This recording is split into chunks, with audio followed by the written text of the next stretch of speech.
Budget में हुकूमत ने आवाम के लिए क्या दिया? पीपल्स पार्टी की रिजर्वेशंस में कितना वजन है? हमारे मुल्क में तरक्की की है तो गधों ने की है। मुआशी तरक्की मनफी, गधों में इजाफा। पीपल्स पार्टी को उसके ऊपर स्टैंड जरूर लेना चाहिए। नून लीग वाले हैं, उनको इस टाइम गर्दन से दबोचा हुआ है। बेहतर है कि खुदकुशी पे टैक्स लगा दें। पीपल्स पार्टी इस सिस्टम के खोए मलाई खाने वाली पार्टी है। काबिल मजम्मत होगा अगर पीपल्स पार्टी एहतजाज नहीं करे। एस्टेब्लिशमेंट में जो एक नुमाइंदगी कर रहे हैं वो मोहसिन नकवी हैं। MQM का जो बजट पे रिएक्शन है अफसोसनाक है।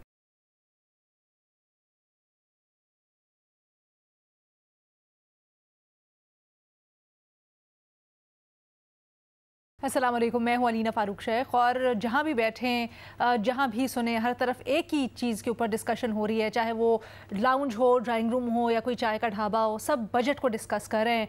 और बजट में हुकूमत ने आवाम के लिए क्या दिया और जो फ़ैसले लेके आए हैं वो उसी के ऊपर बातचीत हो रही है। हम भी प्रोग्राम का आगाज़ इसी से करेंगे, क्योंकि जो सख्त फ़ैसले और कड़ी माशी पॉलिसीज़ का ऐलान करने वाली है हुकूमत इसको इस तरह से जस्टिफाई कर रही है। वज़ीर ख़जाना ख़ास तौर पे कहते हैं कि माशी बेहतरी के लिए बड़े ज़रूरी हैं, IMF की शराइत पूरी करने के लिए बड़े ज़रूरी हैं। कुछ सालों तक हमें इस तरह के माशी तौर पर सख्त फ़ैसले करने होंगे जिससे मुल्क में जो माशी बेहतरी है वो हो सके और इस्लाहात हो सकें। इसके लिए उन्होंने बड़ी तफसीलन गुफ्तगू भी की।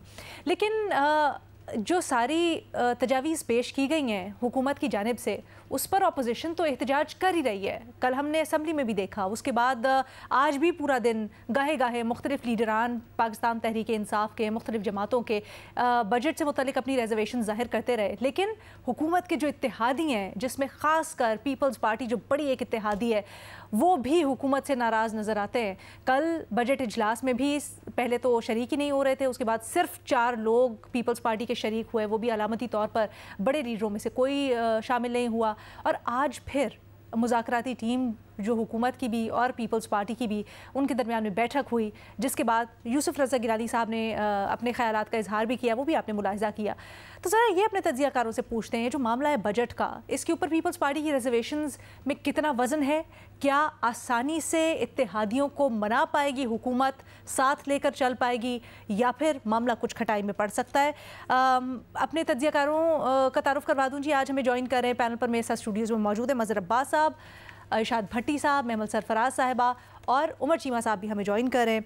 इरशाद भट्टी साहब, आप सबसे पहले कहिएगा, सर हम देखते हैं रिवायती तौर पर जब भी बजट आता है, कभी बजट अच्छा तो किसी को नहीं लगा, लेकिन इस दफ़ा ख़ास तौर पे कहा यह जा रहा है कि हम इस्लाहात लाना चाहते हैं, माशी बेहतरी करना चाहते हैं, उसके लिए हमने सख्त फ़ैसले किए हैं। अब पीपल्स पार्टी इसके ऊपर बड़ी नाला है। क्या ये वो रिवायती नूरा कुश्ती है, रिवायती गिले शिकवे हैं, या आपको लगता है इस बार कुछ संजीदा है? मैडम शेख, आपके सवाल के 3 हिस्से हैं। पहला है बजट, दूसरा है इत्तेहादी, तीसरा है क्या बजट पास हो पाएगा। पहले कर लेते हैं बात बजट पे मैडम शेख। और जो कुछ हमारे मौजूदा वज़ीर ख़जाना साहब ने फरमाया है, अल्हम्दुलिल्लाह 19-20 के साथ पिछले जब से होश संभाला यही सुनते आ रहे हैं। और मैडम शेख, माजरत के साथ और तकलीफ़ के साथ, मकरूज़ों के भला क्या बजट होते हैं, भूखे नंगों के भला क्या बजट होते हैं, ज़वाल शुदा मुल्कों के भला क्या बजट होते हैं, IMF के ग़ुलामों के भला क्या बजट होते हैं, और झूठे अदाद व शुमार पेश करने वालों के क्या बजट होते हैं। और जहाँ आए रोज़ ज़िमनी बजट आ रहे हों, वहाँ सालाना बजट की क्या अहमियत, और पहले दिन से जहाँ खसारे से हमने साल शुरू करना हो वहाँ क्या बजट, और मिस मैनेजमेंट, मिस गवर्नेंस के पहाड़ों के भला क्या बजट, और अपने मुल्क से मुखलस ना लोगों के भला क्या बजट। अब 38 खरब के नए टैक्स हैं मैडम शेख। FBR को 13,000 अरब टैक्स का हदफ है, ये IMF की शर्त है वैसे। और मैडम शेख, मज़े की बात है कि 38 खरब के नए टैक्स लग रहे हैं, और साथ बता रहे हैं कि ताकतवरों को छूट जो दी गई है वो 3900 अरब की है, और पिछले साल की निस्बत ताकतवरों ने 1700 अरब ज़्यादा टैक्स छूट ली। और मैडम शेख, IMF की नसीहतें रायगां कि खुदा के लिए बड़ों को टैक्स लगाओ और छोटों को फ़ायदे दो, और कर्ज़ उतारने के लिए कर्ज़ा लेंगे, कर्ज़े के सूद देने के लिए कर्ज़ा लेंगे।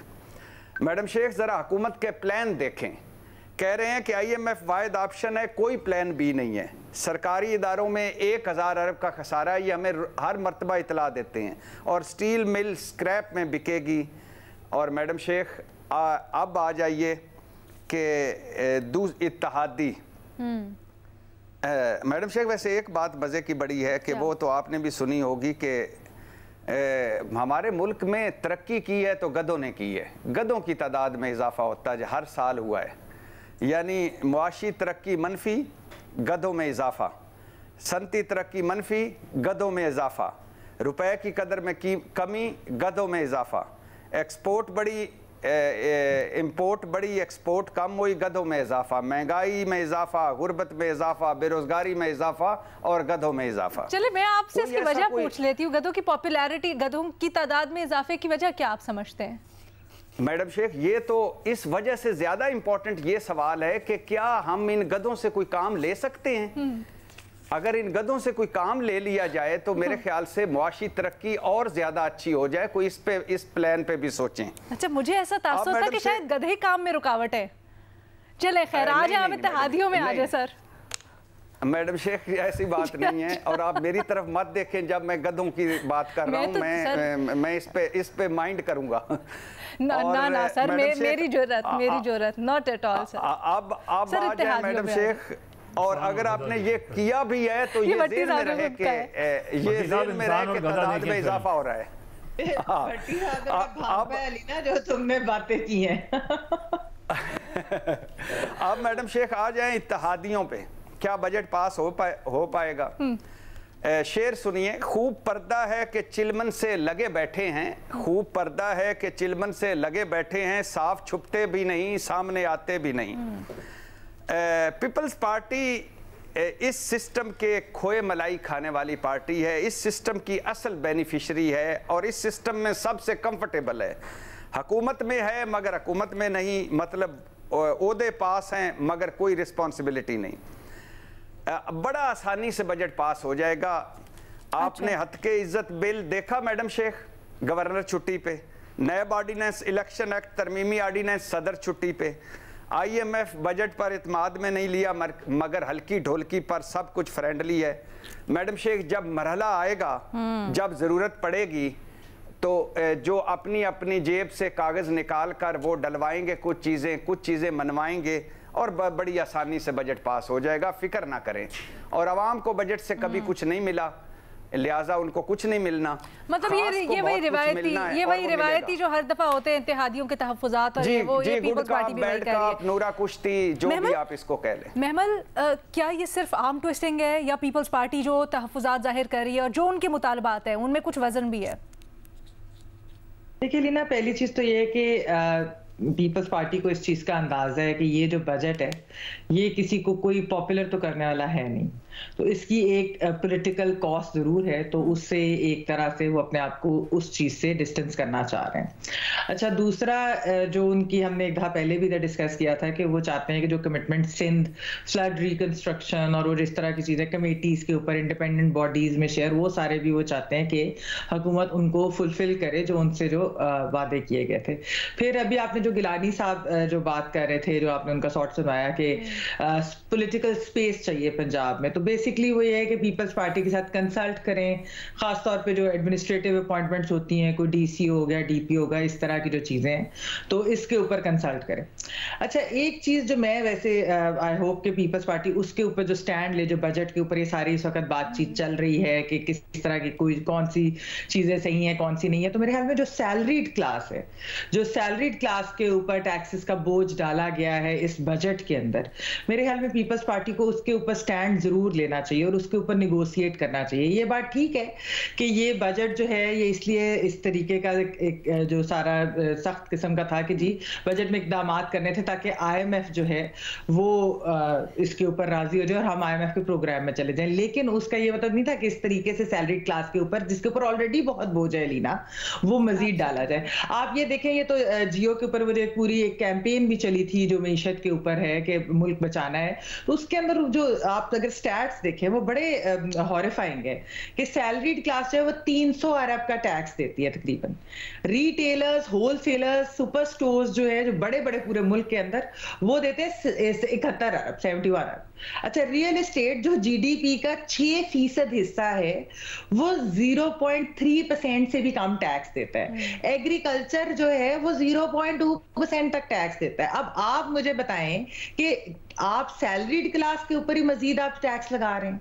आप ऑलरेडी सैलरीड क्लास जो है वो इन्फ्लेशन की वजह से सबसे ज्यादा बोझ उनके ऊपर है। उनकी तो सैलरीज भी नहीं बढ़ी होंगी अलीना, आपको पता है प्राइवेट सेक्टर के अंदर, गवर्नमेंट सेक्टर में तो चले वो फिर भी बढ़ा है, प्राइवेट सेक्टर के अंदर आप मुझे बताओ उसके कट्स लगे ना कि ये कि सैलरीज बढ़ी हो, तो आप फिर मजीद गवर्नमेंट ये करिए। और इसका कोई ऐसी भी ये चीज नहीं है कि करना कोई लाजमी है। आप कोई गवर्नमेंट एक्सपेंडिचर कट कर सकते हैं, आप कुछ और चीजें कर सकते हैं, दूसरों पे थोड़े से टैक्स बढ़ा सकते हैं। आपने सारा कुछ सैलरी क्लास बढ़ा लिया। तो मैं ये उम्मीद रखती हूँ कि पीपल्स पार्टी जो है वो सैलरीड क्लास के हक के लिए जरूर आवाज उठाएगी। नेगोशिएशंस हो रही हैं उसके अंदर ये है पीपल्स पार्टी की पॉइंट कि हमने सैलरीड क्लास की जो स्लैब्स हैं उनको रिवाइज करवाना है। अलीना, ये अभी मुझे इस चीज का नहीं मालूम कि वो इसके ऊपर बात कर रहे हैं कि नहीं। मैं ये कह रही हूँ कि मुझे उम्मीद है कि वो इसके ऊपर बात करेंगे, ना कि ये कि वो बात करें कि जी एग्रीकल्चर टैक्स कम कर दें या रिटेलर्स के ऊपर कम कर दें या नॉन फाइलर्स के ऊपर जो है जो पेनल्टीज है जो उनको ऊपर जो सजेस्ट की गई है कि वो ना डालें। मैं ये होप करती हूँ कि अभी तक जो मेरी इत्तलात है, ऑफ कोर्स अगर कोई हमारा प्रोग्राम देख रहा है पीपल्स पार्टी से, वो चाहे अपना मौक़िफ़ पेश करना तो वो यहाँ पर जरूर कर सकते हैं। बट अभी तक मेरी इत्तलात के मुताबिक तो ये सैलरीड क्लास वाली के ऊपर उनको कोई तहफ़्फ़ुज़ात नहीं है। उनके कराची के बजट से मुतालिक मामलात हैं, उनके प्राइवेटाइजेशन से मुतालिक तहफ़्फ़ुज़ात हैं, और वो कहते हैं एक्स्ट्रा शेयर दो हमें पॉलिटिकली। जी अलीना, मैं अलीना वही बात कर रही हूँ कि मुझे उम्मीद है कि पीपल्स पार्टी जो ये इतलात आ रही हैं, इसके बावजूद भी मुझे उम्मीद है कि पीपल्स पार्टी आई होप कि ये चीज उठाए, क्योंकि एक्चुअली जो बजट के अंदर सबसे बड़ी जो इशू है वो सैलरीड क्लास का ही है, जो ऑलरेडी तबका 300 अरब टैक्स दे रहा है, आप उसमें मजीद टैक्स लगाई जा रहे हैं। तो ये एक आई होप कि ये चीज वो जरूर करें। और दूसरा, जहां तक बजट ये है कि तहफ़्फ़ुज़ात इवेंचुअली तो अलीना दूर हो ही जाएंगे तहफ़्फ़ुज़ात, क्योंकि ऐसा तो नहीं है कि बजट पास नहीं होगा। मतलब अब हुकूमत कर रहे हैं, हुकूमती इत्तेहादी है, तो बजट तो पास करा हो ही जाएगा, तो ऐसा नहीं है। लेकिन ये कुछ इस तरह की बातें हो रही थी ना, कुछ इस तरह की बातें हो रही थी, मैं सुन रही थी बाकी तज्जियाकारों को भी कुछ अंदाजे लगाए जा रहे हैं कि इस दफ़ा पीपल्स पार्टी बड़ी सीरियस है और उनको ये भी मसला है कि हमें जिस तरह से डील किया जा रहा है वो सही नहीं है, कुछ दबाव डलवाया जाता है, फ़ोन कॉल्स करवाई जाती हैं, रवैया अच्छा नहीं है नून लीग का, हुकूमत का। तो अलीना, मैंने अभी आपको जो पॉलिटिकल स्पेस की बात जो गिलानी साहब ने की है ना, वो पंजाब के अंदर सबसे बड़ा मसला पड़ा हुआ है ना, कि पंजाब के अंदर कंसल्ट नहीं किया जा रहा है पीपल्स पार्टी को। वो कहते हैं जब हम हुकूमती इत्तेहादी हैं वफाक में भी, पंजाब के अंदर भी, तो फिर आप हमें पॉलिटिकल स्पेस तो दें, हमारे साथ कंसल्ट तो करें चीजों के ऊपर। तो ये एक इशू है। बट यू डोंट थिंक इतना बड़ा मसला होगा बजट पास करवाना? हिमायत मिल जाएगी। मैं कह रही हूँ कि बजट पास कराना, कि अनपॉपुलर बजट है, पास तो होगा ही इवेंचुअली, लेकिन ये कि निगोशिएट होगा, कुछ जो है यानी कि उनकी बात सुनी जाएगी, कुछ अपनी बात उनको बताई जाएगी कि इसको इस तरह कर ले, इसको इस तरह कर ले, तो क्विड प्रो को टाइप चीज से होगी। अच्छा उमर, ये कितना संजीदा कंसर्न है पीपल्स पार्टी की तरफ से जब वो ये कहते हैं, या हमें ज़रा ऐसे ख़बरें सुनने को मिलती हैं कि पाकिस्तान पीपल्स पार्टी से जब डिसाइड करवानी होती हैं कुछ चीज़ें या उनकी हिमायत चाहिए होती है तो दबाव डाला जाता है, गैर सियासी तरीक़ों से भी दबाव डाला जाता है और उसके ऊपर बहुत संजीदा रिजर्वेशंस हैं। क्या आपको लगता है ये सीरियस पॉइंट ऑफ कंसर्न है इस वक्त? अच्छा, मेरे लिए तो ये सरप्राइज है कि इन पर दबाव किस तरह डाला जाता है, और क्या जो मुस्लिम लीग नून है क्या वो इस पोजीशन में है कि वो एजेंसीज को कह के इन पर दबाव डलवा ले। पीपल्स पार्टी वालों के अपने बड़े अच्छे तल्लुकात हैं। पीपल्स पार्टी का एक एस्टेब्लिशमेंट में जो एक नुमाइंदगी कर रहे हैं वो मोहसिन नकवी हैं, अगरचे वो बज़ाहिर न्यूट्रल हैं, लेकिन वो एक ज्यादा उनका तल्लुक असद जरदारी साहब से समझा जाता है। तो ये मेरे लिए एक सरप्राइज वाली बात है कि यानी कि मैं तो एज अ जर्नलिस्ट और एज अ रिपोर्टर मेरा तो इसमें ज्यादा इंटरेस्ट होगा कि मेरे पास ये डिटेल है कि ये मुमकिन कैसे है। मुझे तो अभी तक ये बात मुमकिन नजर ही नहीं आती कि इस तरह से मसला है। ये जो बात आप कर रही थी ना बजट के हवाले से कि पीपल्स पार्टी के बजट पर क्या एतराजात हैं, पीपल्स पार्टी का बजट पे मुझे कोई ऐसा एतराज नहीं लग रहा। बेसिकली ये है कि बजट एक ऐसा मौका है कि जिधर वो अपने जो भी काम करवाना चाहते हैं ना, वो इस टाइम पर वो उनके पास ये अपॉर्चुनिटी है। क्योंकि बजट पास होना है तो आपको उससे पहले उनके जो भी तहफ़्फ़ुज़ात हैं या जो भी मुतालबात हैं वो चाहेंगे कि उनको वो मनवाया जा सके। अभी मैं जो आपने पहले क्लिप भी चलाया जो गिलानी साहब का मैं सुन रहा था, तो अब यही है ना कि पहले जो इनकी बातें हो रही थी इनिशियली जब ये पावर शेयरिंग फार्मूला तय हो रहा था, उसमें नून लीग वाले इनको कह रहे थे कि आप कुछ वजारतें ले लें।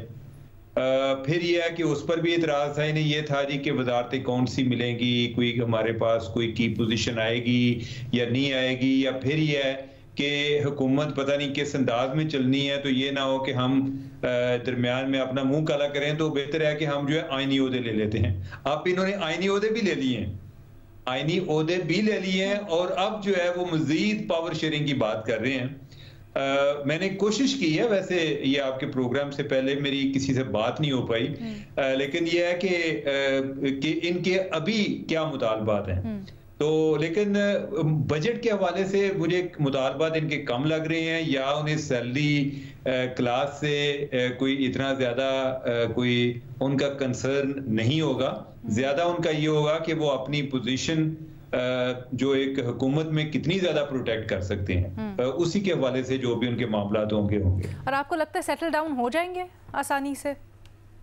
हाँ, नहीं, मुझे इसमें कोई ऐसे अभाम वाली बात नहीं है, यानी कि ये सेटल डाउन उन्होंने इसी तरह जैसे जो नून लीग वाले हैं उनको इस टाइम गर्दन से दबोचा हुआ है, अब उन्होंने बजट पास नहीं कराना, लिहाजा यानी कि वो इनकी बातें मानेंगे, और कोई इतनी भी बातें नहीं होंगी कि जैसे वो समझें कि हम अपनी हुकूमत छोड़ने को तैयार हैं, हम पीपल्स पार्टी की ऐसी बातें नहीं मान सकते। मुझे नहीं लगता कि कोई ऐसी बातें होंगी, लेकिन यही है कि पीपल्स पार्टी अपनी स्पेस क्रिएट कर रही है, जो उन्होंने पहले ले लिया है, आईनी ओहदे उन्होंने ले लिए हैं, अब मजीद की वो तलाश में है कि मजीद कितनी स्पेस की गुंजाइश है। कल जो हमने ऑप्टिक्स देखे वो तो बड़े तशवीशनाक ऑप्टिक्स थे, जब बिलावल भुट्टो जरदारी साहब इजलास में भी शरीक नहीं हुए, बड़ी उनकी बॉडी लैंग्वेज भी सख्त थी और वो चले गए। देखिए, कुछ दिन पहले बजट से कुछ दिन पहले वज़ीर आला सिंध ने एक लेटर लिखा है प्राइम मिनिस्टर को। कुछ स्कीम्स हैं, सिंध की स्कीम्स हैं और सूबों की स्कीम्स भी कुछ कम की गई हैं।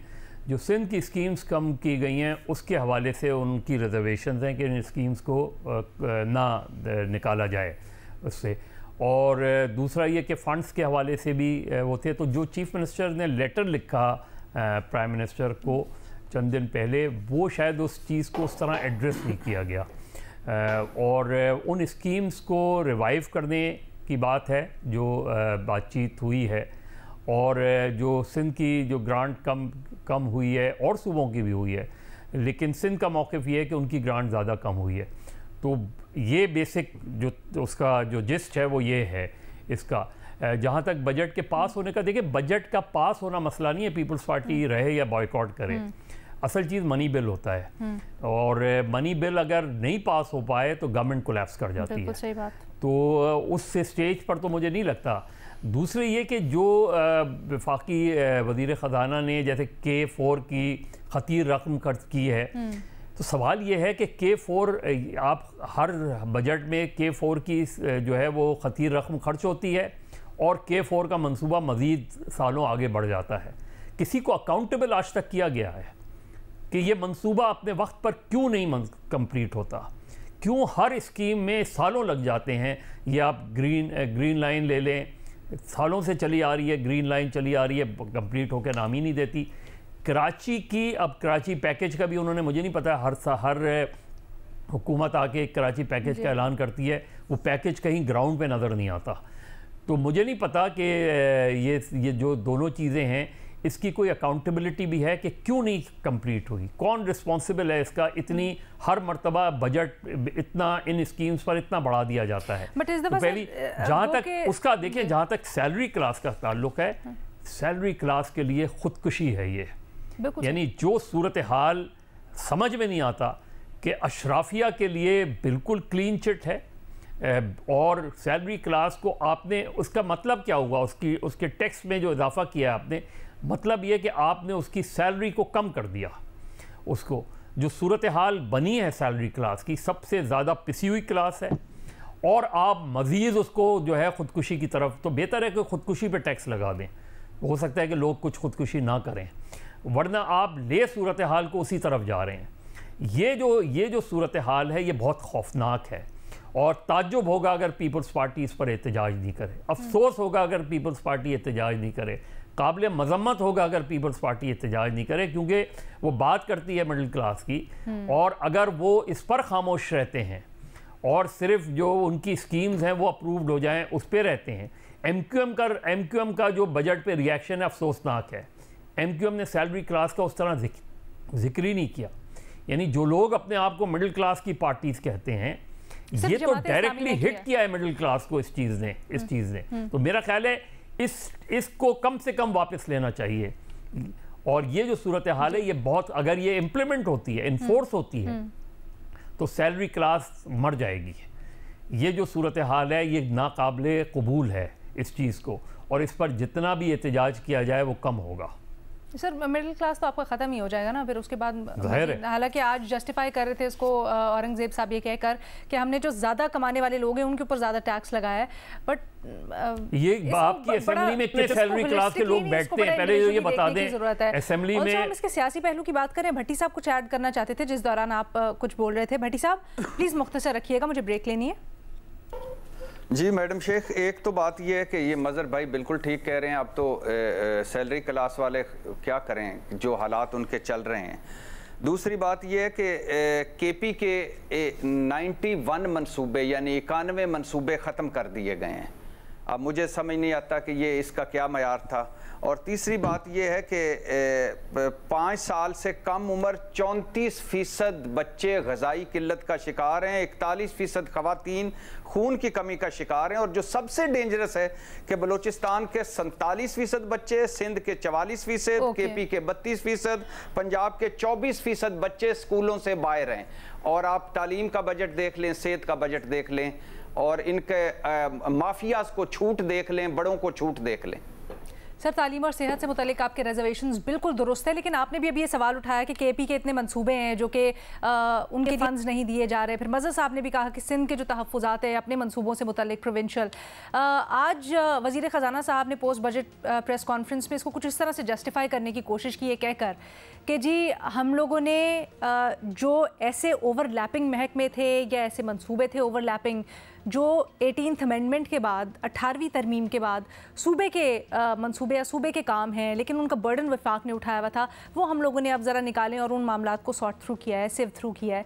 लेकिन फिर भी ये कहकर मैं इस डिबेट को कंक्लूड करूंगी, क्योंकि हमारे पास आज माशी कोई एक्सपर्ट नहीं है, तो हम इसकी जो टेक्निकलिटीज़ हैं, किस हद तक वज़ीर ख़जाना का बयान दुरुस्त था, किस हद तक उनकी जस्टिफिकेशन दुरुस्त थी या नहीं थी, इसको अभी हम नहीं छेड़ रहे हैं। इसके सियासी पहलू के ऊपर हमने सिर्फ गुफ्तगू की है। टेक्निकलिटीज़ के ऊपर फिर आने वाले दिनों में बात कर लेंगे, जिस दिन हमारे पास माशी एक्सपर्ट होंगे। एक छोटी सी ब्रेक लेते हैं, मज़ीद कुछ बातें और नेक्स्ट सवाल एक ब्रेक के बाद। Welcome back. दोस्त मोहम्मद खान है सेनेटर पीटीआई की तरफ से, उन्होंने एक बड़ा दिलचस्प बयान दिया है। उन्होंने कहा है कि जितने पाकिस्तान में मकबूल हैं बानी तहरीक इंसाफ, उतने ही अफगानिस्तान में मकबूल हैं। उन्होंने कहा कि उनकी अफगान तालिबान से बात हुई, जिन्होंने इस ख्याल का इजहार किया कि अगर आपने दहशत गर्दी के ख़िलाफ़ जंग जीतनी है तो बानी तहरीक इंसाफ को रिहा करें, और ये भी कहा कि आप लोगों ने तो एक हीरो को जेल में डाला है। ये जो बात कर रहे हैं दोस्त मोहम्मद खान साहब, और ख़ासकर अफ़गान तालिबान की हिमायत की बात, इससे सियासी तौर पर तहरीक इंसाफ को फ़ायदा होगा या नुकसान? अपने तज्ज़ियाकारों से पूछते हैं। महमल, क्या राय है आपकी? अलीना, मेरा नहीं ख्याल कि इमरान खान साहब को जो है वो किसी भी चीज से कोई सियासी नुकसान हो सकता है, क्योंकि उनकी जो सपोर्ट बेस है ना, उन्हें इन चीजों से कोई वो फर्क नहीं पड़ता। बल्कि देखिए ना, अब इमरान खान साहब की एक राइट विंग सपोर्ट है, जिनको वैसे भी लगता है कि अफगान तालिबान की हुकूमत भी ठीक है, उनकी रजीम भी ठीक है, और जो वो बात करते हैं कि टीटीपी के साथ मुज़ाकरात कर ले, तो ये भी उनको सही लगता है। हालांकि पूरे पाकिस्तान के वॉर ऑन टेरर के गेन्स रिवर्स कर दिए थे पीटीआई हुकूमत ने जब उन्होंने टीटीपी को रीसेटल किया, टीटीपी को यहाँ पर बसाया। आप ये देखें, आपको याद होगा कि गवर्नमेंट ऑफ केपी जो है उसको भी भत्ता देना पड़ रहा था, मतलब भत्ता देना पड़ रहा था। ये बहुत ज्यादा स्टोरीज भी थी, रिकॉर्ड। उसके बावजूद, उस सब के बावजूद जो भी नुकसान हुआ, रिकॉर्ड विक्ट्री लिए खैबर पख्तूनख्वा में पीटीआई ने। तो मुझे आप बताएं कि सियासी नुकसान उनको कैसे हुआ इस पॉलिसी का, या अभी भी अगर अफगान तालिबान उनकी हिमायत करे तो किस चीज का उन्हें सियासी नुकसान होगा, वो इस चीज को भी जस्टिफाई कर लेंगे। पीटीआई की जो एक सपोर्ट बेस है ना, वो इमरान खान साहब को इस तरह से फॉलो करती है। खान साहब अगर कहें ना कि हमने IMF की गुलामी नहीं करनी, तो वो कहेंगे हाँ जी बिल्कुल नहीं करनी। वो कहे हमने IMF का प्रोग्राम डीरेल करना, वो कहेंगे जी बिल्कुल करें। वो आज उन्होंने कहा कि अचकज़ई साहब जिनकी वो नकलें उतारा करते थे स्टेज के ऊपर, आज वो लीडर है पीटीआई की। क्या आप मुझे बताएं पीटीआई की सपोर्ट बेस में किसी ने इसके ऊपर कहा कि नहीं वो कैसे बन गए? अच्छा, मौलाना फजलुर रहमान जिनके साथ वो अलायंस करना चाह रहे हैं, सबसे ज्यादा जिनको अगर मॉक किया या जिनकी तज़हीक की या जिनके साथ उन्होंने जिस तरह के अल्फाज इस्तेमाल किए, वो मौलाना फजलुर रहमान थे।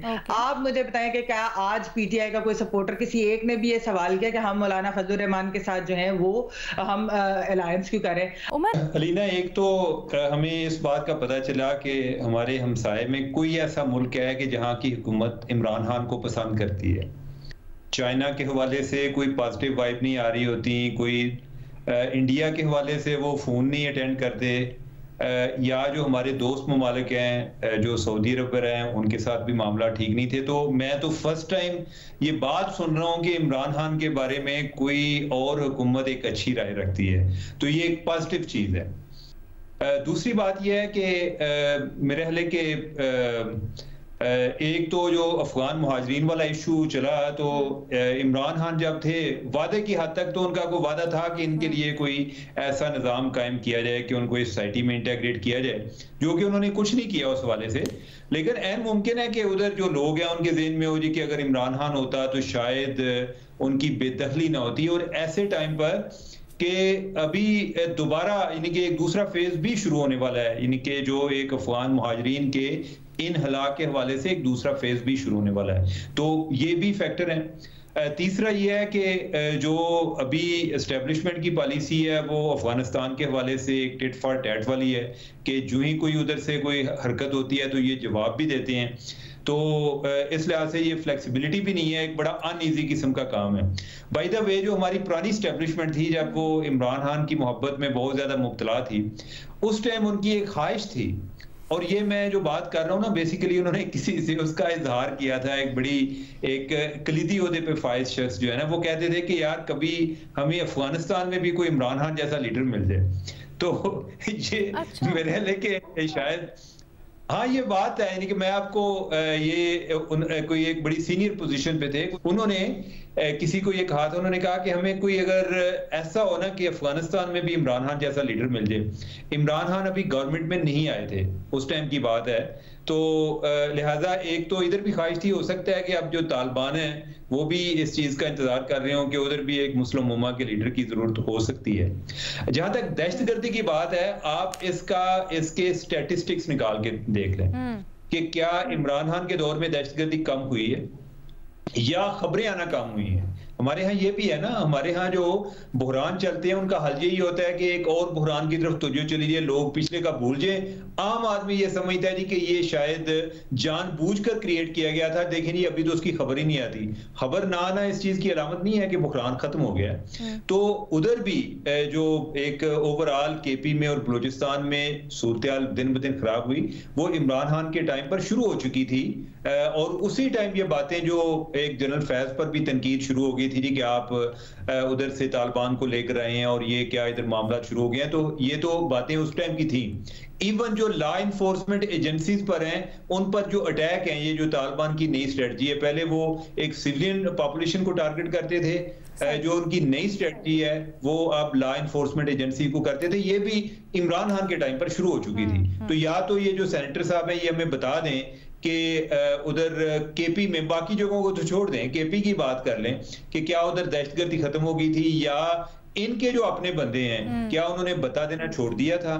तो अगर तो उस टाइम चीजें ठीक हो गई थी तो फिर तो उनका ये बयान भी दुरुस्त होगा, अगर नहीं है तो फिर ये एक बयान से ज्यादा इसकी अहमियत नहीं है। ब्रेक की इजाजत दीजिएगा, ब्रेक लेते हैं, उसके बाद वापस आते हैं, मजीद फिर बात करते हैं। पीटीआई के सेनेटर साहब कहते हैं कि अफगान तालिबान ने उन्हें कहा कि आपने एक हीरो को जेल में डाला हुआ है। बानी पीटीआई की बात कर रहे थे और ये कहा कि अगर दहशतगर्दी का खात्मा चाहते हो तो बानी पीटीआई को रिहा करो। भट्टी साहब, ये जो बयान दिया है, इस बयान की इस वक्त देने की रेलेवेंस क्या समझते हैं आप? मैडम शेख, पहली बात तो ये है कि दुआ करते हैं कि अल्लाह ताला इस मुल्क से दहशतगर्दी की जो नई लहर है वो ख़त्म करे। अल्लाह ताला इस मुल्क से दहशतगर्दी को हमेशा के लिए ख़त्म करे। दूसरी बात है मैडम शेख, क्या खुशी की खबर सुनाई है दोस्त मोहम्मद ख़ान साहब ने। PTI अफ़गानिस्तान में भी मकबूल हो गई है, इमरान खान अफ़गानिस्तान में भी हीरो हो गए हैं। दोस्त मोहम्मद ख़ान साहब, मेरे प्यारे दोस्त, इस मकबूलियत से फ़ायदा उठाने का वक्त आ गया है। PTI अफ़गानिस्तान में भी चैप्टर खोले, वहाँ भी जाए, बल्कि जो हालात हैं वहीं चली जाए और वहाँ इलेक्शन लड़े, और हो सकता है कि वहाँ एक दिन हम वहाँ भी हमारे ही सदर वज़ीर आज़म और यहाँ भी इमरान खान वज़ीर आज़म अफ़गानिस्तान और अफ़गानिस्तान व पाकिस्तान। और वैसे आजकल तो अफ़गानिस्तान की जो मईशत है वो हमसे बेहतर है, करेंसी, मईशत, सारा कुछ। तो आपने कहा वहाँ भेज दें तो ख़राब ही हो जाए। हाँ, वहीं भेज दे ताकि हम जैसे सारे एक महमूदो अय्याज खड़े हो जाएं। अच्छा, आप मेरे मुंह में अपनी बातें क्यों डाल रही हैं मैडम शेख? बुरी बात है, मैं तो पूछ रही हूँ। अच्छा, दूसरी बात ये है मैडम शेख के जो बिलाशुबा इसमें कोई शक नहीं है कि इमरान खान मुल्क में भी इस वक्त सबसे ज़्यादा मकबूल हैं और मुल्क से बाहर भी सबसे ज़्यादा मकबूल हैं, बल्कि ओवरसीज़ जहाँ भी जाते हैं बरकत के तौर पर कहीं पीपल्स पार्टी, मुस्लिम लीग नून नज़र आती है, बाकी सारी PTI है। जो हालात हैं मैडम शेख इमरान खान साहब के, जो हालात हैं तहरीक इंसाफ के, ऐन मुमकिन है इस पर कोई ज़्यादा असर ना पड़े बाहर की मकबूलियत का डायरेक्ट, लेकिन बिलाशुबा सियासी फ़ायदा होता है और सियासी जमातों को मकबूलियत का सियासी फ़ायदा होता है। और इस जो मकबूलियत है अफ़गानिस्तान की, इसके पीछे मैडम शेख एक बैकग्राउंड भी, एक वक्त था जब इमरान खान साहब को तालिबान खान कहा करते थे उनके सियासी मुखालिफ। एक वक्त था जब वो इमरान खान को हम कहा करते थे कि आप पाकिस्तान के सफ़ीर हैं बाहर की दुनिया में या अफ़गानिस्तान के सफ़ीर हैं। और एक वक्त था जब इमरान खान साहब की ट्वीट्स आया करती थी, ग़ुलामी की जंजीरें तोड़ दी वगैरह वगैरह। हाँ, ये सच है कि हथियार फेंकने वालों को पाकिस्तान में लाकर बसाना गलत फैसला निकला और हथियार फेंकने वालों ने हथियार उठा लिए। पहली चीज़ तो ये कि सेनेटर दोस्त मोहम्मद ने ये बात क्यों की और उनकी किन अफगान तालिबान से मुलाकात हुई जिसकी बिना पे उन्होंने ये गुफ्तगू की। कोई वजारत के लेवल के लोग थे, कोई वज़ीर थे, किस लेवल पे, तो ये बात क्लियर नहीं है कि किन से बात की है उन्होंने। दूसरी बात ये कि जब इमरान खान, आपको याद है कि इमरान खान और जनरल बाजवा का जो डिफरेंसेस हुए थे वो किस बात पे हुए थे? इमरान खान चाहते थे जनरल फैज़ को दिसंबर तक रखना ताकि उनके बकौल अफ़गान इशूज़ रिज़ॉल्व हो जाए। इमरान खान के पीरियड में अफ़गान तालिबान ज़्यादा कंफर्टेबल फ़ील करते थे और उसकी वजह से ये बात भी उठी थी कि जी क्योंकि अफ़गान तालिबान और तहरीक तालिबान पाकिस्तान में कोई ख़ास फ़र्क नहीं है, तो ये एक डेंजरस ट्रेंड है। इससे पहले इमरान खान की जो पोजीशन थी वॉर ऑन टेरर के हवाले से वो सब पे वादे थी। तो जब 2013 में नवाज़ शरीफ साहब वज़ीर आज़म बने और मुज़ाकरात हुए की बात, उनके ख़िलाफ़ ऑपरेशन की बात हुई, तो फिर ये बात हुई कि पहले तालिबान से गुफ्तगू की जाए, बात की जाए। और चूँकि इमरान खान की एक हार्ड पोजीशन थी तो जनरल राहील शरीफ ने फिर मियां नवाज़ शरीफ से कहा कि इमरान खान साहब से जाके मिलें, और वो जाके उनसे मिले और उनसे कहा, और बात ये हुई थी कि अगर आप इसकी सपोर्ट नहीं कर सकते ऑपरेशन की तो कम से कम आप न्यूट्रल रहें। उन्होंने किसी हद तक ये बात तस्लीम कर ली। फिर मुज़ाकरात हुए और मुज़ाकरात की नाकामी के बाद फिर शुमाली वज़ीरिस्तान में ऑपरेशन हुआ। लेकिन 2022 की जो सिचुएशन थी, 2021 की सॉरी, अक्टूबर और दिसंबर के बीच में, तो इमरान खान बहुत ज़्यादा इस बात पे स्ट्रेस कर रहे थे। और अगर आपको याद हो कि जो काबुल की तस्वीरें आई थी जनरल फैज़ की वहाँ, तो एक ऐसा लग रहा था, एक ऐसा तासुर डेवलप हो रहा था कि अगर इमरान खान रह जाते हैं और जनरल फैज़ को वो आर्मी चीफ बनाते हैं तो उनके बकौल शायद अफ़गान तालिबान भी ये समझ रहे हों कि उनका बहुत ज़्यादा उनके लिए बेहतर होगा इस चीज़ को। हमारे तजिया कारों की आपने राय जानी। अभी के लिए इतना ही, इजाज़त दें, अल्लाह हाफ़िज़।